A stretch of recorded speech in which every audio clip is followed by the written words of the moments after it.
편안한 설 연휴 보내셨습니까? 방송으로 보는 신문 아침의 매일경제 시간입니다. 설 연휴 뒤 첫날인 오늘도 아침 신문들은 어김없이 준비되어 있습니다. 먼저 일면에 실린 기사부터 전해드리겠습니다. 매일경제 일면 톱 기사입니다. 코로나 그리고 AI 인공지능 충격 탓에 작년에 216만 강제 퇴직을 당했다고 합니다. 일자리 판이 바뀐다 이런 제목의 기사입니다. 비대면 그리고 자동화에 밀린 인간. 로봇으로 빠르게 업무가 대체되고 있다. 비자발적 퇴직 50% 급증하고 있다. 기계에 사람이 밀리고 있다. 뭐 이런 내용들이 실려 있습니다. 다음은 동아일보 보겠습니다. 4차 지원금 선별 지급으로 방향을 튼 여당. 그동안 선별과 보편 같이 간다 이런 얘기가 있었는데요. 선별 쪽에 무게가 실렸습니다. 정부 반대에 조기 지급 여의치 않자 당초 선별 보편 지원 병행해서 선회를 했다. 이런 내용이고요. 당정청 3월 중 선별 지급 합의입니다. 이 3월 중을 놓고 야당에서 반발하고 있죠. 보궐선거 직전 아니냐 이런 지적이 나오고 있습니다. 이번엔 중앙일보입니다. 사진을 보겠습니다. 산사태가 크게 났습니다. 도로가 다 덮였고요. 집들도 파괴가 됐습니다. 대지진, 일본 대지진 10년, 후쿠시마 또 강진이 났습니다. 규모 7.3의 지진이 발생했는데요. 10년 전 기억이 다시 떠오르죠. 지금 일본 당국에서는요. 10년 전 발생했던 대지진의 여진이 지금 나온 것이다. 그러나 일각에서는요. 이거 모른다. 또 다른 지진의 전주 아니냐. 뭐 이런 걱정도 일각에서는 나오고 있습니다. 마지막으로 국민일보 보겠습니다. 미국 뉴욕 증시로 가는 쿠팡. 많은 분들 쿠팡 이용하시는 분 참 많죠. 단숨에 55조 공룡기업으로 클 전망이다라는 겁니다. 12일 뉴욕 증권거래소에 신고서를 제출했습니다. 그렇다면 심사를 거쳐서 상장, 빠르면 3월에 뉴욕 증시에 상장할 수도 있다는 얘기가 나옵니다. 외신 기업 가치 500억 달러 이상이다. 알리바바 이후 최대 외국 기업 공개가 될 것이다. 이런 평가들이 나오고 있습니다. 자, 지금까지 일면기사 짚어봤고요. 오늘도 뉴스의 행간을 읽어주시기 위해 네 분께서 자리하셨습니다. 한 분씩 소개해드리겠습니다. 먼저 윤경호 MBN 논설위원 오늘도 첫 자리에 앉아 계십니다. 그리고 그 옆에는 최경철 매일신문 편집위원 자리하셨습니다. 그리고 세 번째 자리에는 김종욱 동국대 외래교수 나오셨고요. 그리고 마지막으로 윤기찬 변호사 자리하셨습니다. 안녕하세요.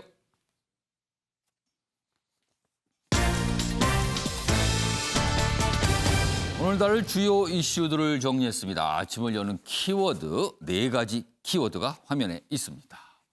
첫 번째 키워드는 부모 없이는 안 돼. 무슨 어린아이들이 부모하고 꼭 같이 동반한다 이런 뜻이 아니고요. 직계가족 5인 이상 모임이 가능합니다. 오늘부터입니다. 그런데 반드시 부모가 있어야 된다는 겁니다. 형제 자매들끼리는 안 된다는 거죠. 그래서 이게 좀 뒷말이 좀 있습니다. 그리고요. 두 번째 키워드는 1등 저격입니다. 최근 정치권에서 대선과 관련해서 그리고 보궐선거와 관련해서 여당 내 1위를 달리고 있는 주자에 대한 어떤 저격 견제 이게 눈에 띄게 나타나고 있습니다. 이런 주제로 오늘 기사 준비되어 있습니다. 세 번째 키워드는 미국으로 간 까닭 쿠팡 얘기입니다. 쿠팡 우리나라에서 주로 사업을 벌이고 있죠. 그런데 우리나라 증시가 아닌 미국 증시로 갔습니다. 이유, 사정이 있다고 하네요. 그리고 마지막 키워드는요. 학폭 미투입니다. 최근에 배국에서 계속 학폭 미투 이런 움직임이 나타나고 있습니다. 자, 그럼 아침의 매일경제 본격적으로 출발하겠습니다. 첫 번째 이슈는요. 코로나19와 관련해서 사회적 거리 두기. 정부에는 방역 조치인데요. 이른바 자율 방역을 가겠다. 어제 정부가 발표를 했는데 그 내용 좀 소개해드리겠습니다. 먼저 첫 번째 기사는 매일경제 이면에 실린 기사입니다. 식당은 10시까지 영업. 그동안은 9시 제한이 있었죠. 수도권의 경우입니다. 그러나 수도권도 이제 10시까지 가능합니다. 그리고 학원은 2칸 띄어 앉으면 제한이 없다. 이렇게 됩니다. 뭔가 좀 완화가 된 거죠. 사회적 거리두기 조치가요. 수도권 오늘부터 2단계로 갑니다. 그리고 수도권 이외 지역은 1.5단계로 내려갔습니다. 업종별 어떻게 달라지는지 정리가 돼 있는데요. 먼저 이 아랫부분에 있는 작은 제목을 좀 보겠습니다. 밀집도 3분의 1로 유지하면 초등학교, 중학교 등교 가능합니다. 이제 학교 가기도 조금 용이해졌다는 겁니다. 그리고요, 직계가족은 모임 금지를 풀지만 부모 없이 형제 5인 이상은 안 된다고 합니다. 수도권 결혼, 장례식 99명 제한입니다. 자, 지금 이 부분이 많은 분들이 인터넷 공간상에서 여러 가지 의견들을 주고 계십니다. 이 직계가족 5인 이상 모일 수 있다. 그렇다면 부모가 있을 경우는요. 예를 들어 회가변 아니면 집안의 어떤 생일 파티 가능합니다. 그런데 부모가 반드시 계셔야 된다는 거예요. 형제자매끼리 모이는 건 안 된다고 합니다. 이게 좀 뒷말이 나와요. 다음 기사 보겠습니다. 부모 없이 형제자매끼리 5인 모이면 안 돼. 그러자 이거 탁상공론 아닙니까? 이런 반응이 좀 있습니다. 직계가족 모임 단서 조항 넣고 시끌. 부모 참여 땐 며느리 사위 등 몇 명이 모이더라도 괜찮은데 부모가 빠지면 안 된다는 겁니다. 그리고 또 유흥시설 방역중 수도권 영업 허용됐죠? 클럽에선 춤을 못 춘다. 근데 이게 될까요? 이런 또 질문이 나옵니다. 지금. 클럽인데요. 그런 거죠. 자, 그럼 이와 관련해서 어제 정세균 국무총리가 발표한 내용이 있습니다. 확인해 보겠습니다. 3차 유행을 확실히 끝낼 수 있는 주인공은 결국 국민 여러분이십니다. 이번 거리두기 단계 조정의 핵심도 문을 닫게 하는 방역에서 스스로 실천하는 방역으로의 전환입니다. 모든 시설의 이용자 한 분이 보이지 않는 곳에서도 방역 수칙을 철저히 지켜주셔야 안정된 상황에서 백신 접종을 순조롭게 시작할 수 있습니다. 자, 저렇게 발표했고요. 그 발표된 내용 중에 이제 직계가족과 관련된 내용이 포함되어 있는데 5인 이상 모일 수 있으나 부모가 꼭 있어야 된다. 이 부분인데요. 이와 관련해서 야당에서 논평을 좀 내놨습니다. 그 내용도 확인해 보겠습니다. 5인 이상 사적 모임 금지 기준을 보면 이 정부는 더욱 오묘한 코로나19의 세계로 국민을 이끕니다. 부모님은 되고 형제 자매끼리는 안 된다고 합니다. 그러면 부모님이 안 계신 가족은 어쩌라는 겁니까? 코로나19가 알아서 형제 자매만 골라 급습한다는 말입니까? 자, 오늘 언론인 두 분 나와 계시거든요. 윤경호 의원님하고 최영철 편집위원 두 분 나와 계신데 요 직계가족 5인 모임 요 조치에 대해서는 변화가 생긴 거예요. 자, 이거를 좀 어떻게 받아들이시는지 납득가는 조치인지 아니면 좀 이상한지 의견을 좀 들어보겠습니다. 먼저 윤경호 의원님. 있는 그대로 보면 정말 납득하기 어렵죠. 그러나 이성적인 판단을 갖고 합리적인 기준을 된 이 정세균 총리와 네. 중앙재난대책본부에서 회의를 할 때 네. 이런 걸 생각 못했겠습니까? 그러니까 어떤 배경이 있었을까요? 저는 그래서 이건 상징적인 의미를 갖는 것뿐이다. 일각에서 우스갯소리로 이런 얘기를 해요. 왜 설 연휴 다 풀리고 나서 뒤늦게 그렇죠. 직계가족 모임을 발표했을까? 예.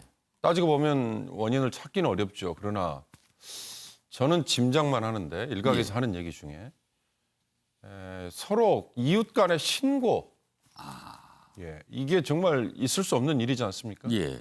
갑자기 조용했던 위층 사람들이 몰래 와서 많은 사람들이 모여 시끄럽게 떠들고 예. 아래층에 소음이 들리고 그래서 가만히 들어보니 뭐 5명 이상 모여 있는 것 같다. 그래서 관할 당국에 신고를 해서 신고를 하면 나와서 조사를 하지 않을 수 없다. 예. 뭐 이런 거 아니겠어요? 이게 가장 우려했던 대목인데 혹시 이런 사태 때문 아니냐라고 얘기가 나올 정도인데 전 그런 점에서 부모라는 이 매개를 둔 거는 그냥 예. 상징적인 의미일 뿐이다. 아직도 직계가족 간에는 그래 모이십시오. 꼭 5명이라는 인원 제한을 하지는 않겠습니다. 그러나 판단은 알아서 하십시오. 아, 지금 백신 접종을 빠르면 이달 말 아니면 다음 달 초부터 예. 시작한다는 거잖아요. 예. 물론 제한된 인원입니다. 백신이 접종이 된다는 거는 이제 사회적인 면역 체계를 우리도 갖출 수 있는 기반을 만든다 이런 의미잖아요. 예. 그러니까 거의 이 코로나19 사태에 대한 방역에 지금 거의 막바지 단계라고 다들 지금 느끼고 있지 않습니까? 예. 백신이 되면 또 치료제도 한쪽에서 개발이 됐다고 하니까 그러면 이제 정상적인 단계로 진입하는 직전까지 간 거다. 우리가 지금 회합 금지 이것도 거의 저는 막바지 단계에 온 거다. 예. 따지고 보면 부모라는 저 매개 외에도 학원도요.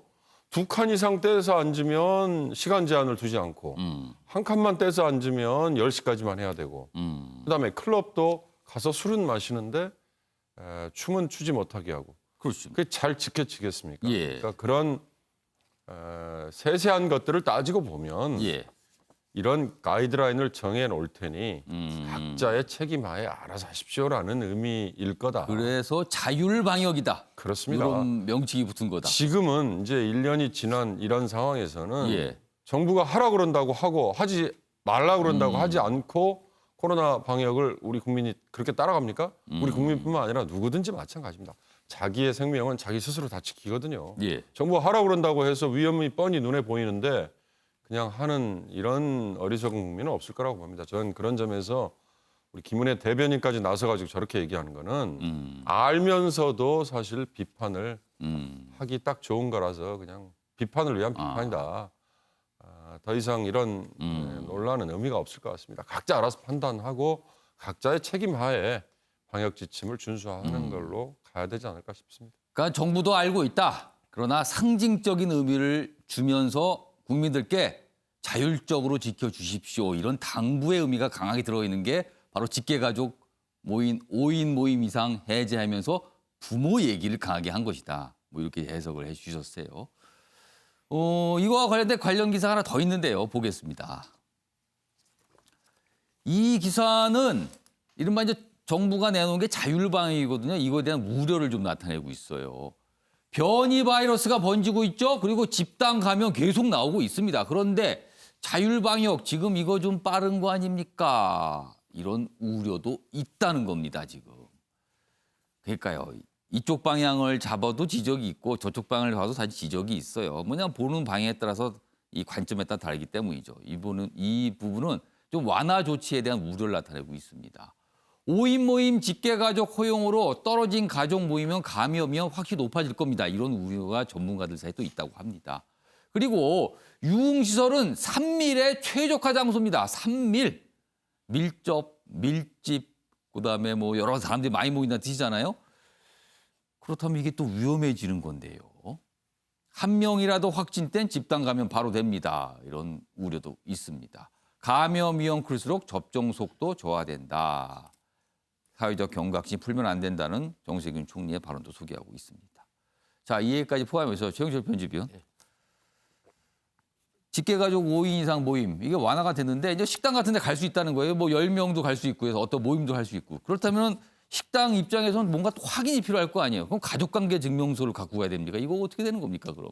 가족관계 증명서를 내라고 그러겠죠. 왜냐하면 나중에 식당에 책임이 돌아올 수 있기 때문에 예. 여러 가지 번잡한 일이 생길 수가 있는데 저는 뭐 이렇게 생각합니다. 올해는 이제는 작년에 이제 2월 18일 날 31번 환자가 나오면서 대확산이 일어났던 그 이제 한 3일 남으면 1년입니다.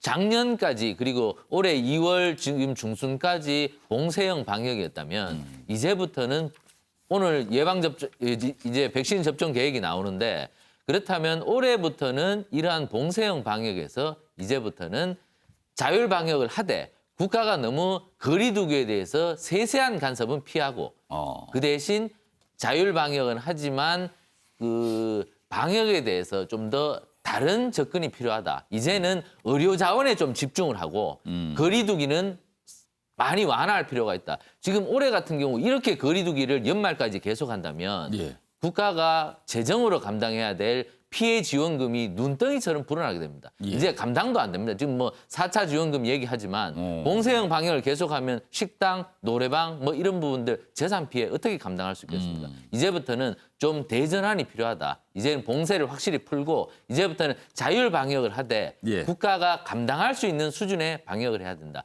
의료 자원에 집중해서 치명률을 줄이는 것에 충분히 집중을 하고 이제부터 백신 접종을 어떻게 빠른 시간 내에 빨리 해서 우리가 많은 면역을 갖출 것인가에 대해서 올해는 좀 대전환을 할 필요가 있다. 거리두기 이 부분에 대해서 너무 집중할 필요는 없다. 저는 이렇게 생각합니다. 그러니까 그런 측면에서 어제 정부도 고민 끝에 자율 방역 그리고 몸 좀 더 완화된 조치 그러면서 개개인의 책임을 좀 높게 책임감을 좀 가져주세요. 이런 걸 당부했다는 그런 얘기하고 좀 이어지네요. 지금 최영철 편집의 설명이요. 아무튼 오늘 많은 기사들인데 관점은 좀 다릅니다. 우려를 나타낸 것도 있고요. 아니면 이거 갖고 되겠습니까? 좀 더 좀 풀려면 더 풀어야죠. 뭐 이런 방향의 기사도 오늘 있기는 합니다.